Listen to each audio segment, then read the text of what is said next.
When getting into Fire Emblem, what's the go-to game that you should use to get people hooked on the franchise? Should you recommend the latest title for its easy access and no need for emulation? Should you recommend a game with casual mode so that new players don't get scared away by the permadeath? Or do you just do them a favour and tell them not to bother getting into the franchise in the first place? Well, it's none of these. The go-to Fire Emblem game to get people into the franchise is Fire Emblem 7, The Blazing Blade. The first thing you'll see when starting up this game will be Lyn, who will be the main character for the tutorial section of this game known as Lyn mode, where the game teaches you the absolute basics of how to play, and forces you to play through the whole whopping 10 chapter long campaign which you only have to play once per copy. Now I know the fact that I told you that you have to play through 10 maps which are half the size of regular chapters already is a massive turn off for some people, but the fact is that a forced tutorial does wonders for first time players, since, let's be real, you guys aren't going to sit through an optional tutorial even if it's your first time playing the game. Hell, you guys can't even sit through a 3-minute video without clicking off halfway through. So having this be a necessity for the first time you play the game is very much appreciated for those who have this game as their first Fire Emblem. And besides, as I previously mentioned, you only need to play this mode once, and then never again.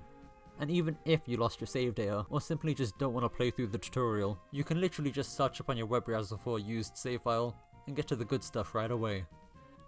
But okay, this game has a tutorial, so what? What makes it better than the other Fire Emblem games as a starting point that have things like casual mode and turn wheel? Well, this game was made before intelligent systems decided to stick casual mode in every game, and as a result of there being no casual mode or rewind, the game actually builds itself around its permadeath, and encourages you to leave units dead by giving you new ones that are actually pretty damn good. So you can beat the game just fine even if you left a couple of your units dead.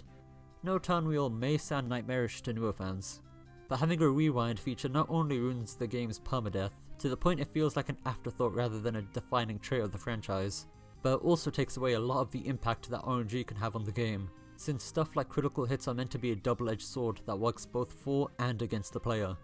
But being able to reverse them just takes away so much of the series' charm, and on top of that, this game has no overworld, meaning that there isn't exactly any easy grinding opportunities like other Fire Emblem games such as Sacred Stones. And I don't think I need to explain what's so bad about grinding in video games. But to cut a long story short, FE7 is essentially as easy as you can get without making the game brain dead. Now despite this game being genuinely pretty easy, it also has one of the best hardest difficulties in the franchise, in the form of Hector Hard mode. For those unaware, after you beat Eliwood mode, the game gives you access to Hector mode, where you get an alternative perspective on the game's story, as well as giving you a few extra chapters to work with. And once you beat this mode, you get access to Hector Hard mode. Now in most Fire Emblem games, the harder difficulties usually just resort to blatant stat inflation, but here in FE7, enemies are admittedly not the strongest, and so instead of ruining the economy, the developers instead made changes to certain maps that have a surprisingly large impact on the gameplay, like adding Fog of War to Living Legend, and Kushunu leaving the map after 4 turns in Genesis, compared to whenever he's attacked like in normal mode. On the topic of gameplay, we should also bring up this game's maps. For one, not every chapter is a seize or rout map. Most are, yes, however there's a decent amount of defend and survive chapters compared to other games of the franchise, so maps don't feel too repetitive. And on top of this, the game also gives you different map layouts for certain chapters depending on your unit's level, such as one where it requires your lords to have a level total of 50 or higher. Pair this up with the guidance chapters that are specific to Hector Hard mode, and you actually have a reason to replay this game several times after your initial playthrough. It's these small additions that you find in repeat playthroughs that really distinguishes this game from others in the franchise.